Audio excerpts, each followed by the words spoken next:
Welcome back to Superior Sunrise. Joining me now from the country page, Ballou. Bailey, a couple of the guys that I've been asking as they've been out and about, and I see you get to travel the country quite a bit, is kind of what the wheat conditions are like, wheat pasture conditions are in your area. They're very up and down. Just across the road, things can look very different. And then regionally, there's spots, of some wheat that looks really good, and then a lot of it just came late and really needs moisture, and then we've got these cold snaps here, so we're still fighting it. I will say I've gotten a lot of phone calls in the last 2 weeks specifically over people looking for some stock to stock some graze out wheat, so I think the potential is definitely there. Yeah. As it normally does this time of year, things start turning around pretty quick.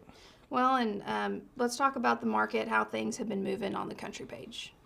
We've been getting along really good, to be honest with you. Not a whole lot of cattle listed, but I would say I would like for people to reach out to Wes and I. We've got a lot of reps and a lot of consigners that have cattle on hand that they don't necessarily know if they want to put them up there yet or not. So we've always got stuff available that's not listed also.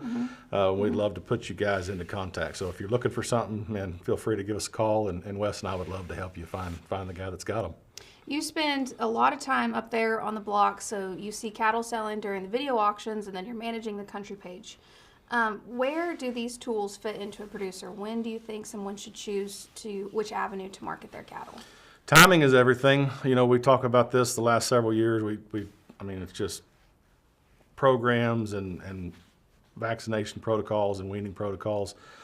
One of the biggest factors in marketing cattle lately, the last probably couple of years, has been timing. So when the market's good, if you've got your cattle ready to go, hit a good hard market.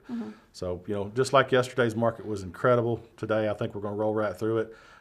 We'll see action pick up on the country page as well. Sold several lots off there yesterday just because the market's so good. They feed off of each other. Right.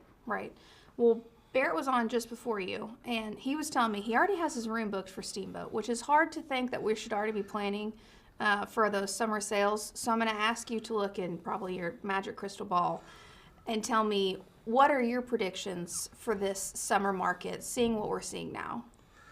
We got to give Barrett a lot of credit. He's shifted into one of the older guys here, and he's got a lot of wisdom now. So, I think the fundamentals of this thing are really coming to fruition. Just like yesterday's market, when the board's down a little bit and cash trade is still as good as it's been. I think the further we get into the summer run and the shorter numbers of yearlings we get through that deal, this market's going to continue to climb and defy the odds and see new heights. When we see these up and downs and maybe some just uncertainty of what's next, what is your advice to producers to make sure they're staying safe, staying protected, and staying in this ball game in the long run?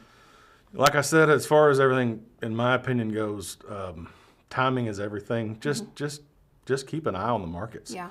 Like I said, if you vaccinate and you wean and you're doing your program right all the time, then you're always kind of ready to go. Be willing to sell a little early and be willing to hang on to them. The volatility has proven that even though it backs up sometimes, we make pretty good recoveries. Yeah. So, hold faith. I think it's going to be a good market for several years. Absolutely. Well, you wear another hat, and you have your football hat, basically, and you haven't been on, but were we state champions? Is that right? That's right. Elgin, Oklahoma was the 4A state champions. First time in school history. That's awesome. Yeah. Well, that is super exciting. I know that that's definitely something you love to get to be a part of. So thank you for joining us here this morning. We're going to let you get to it because I'm sure you got to get in there and get to work. Thanks for having me. Don't go anywhere. We have more Superior Sunrise up next.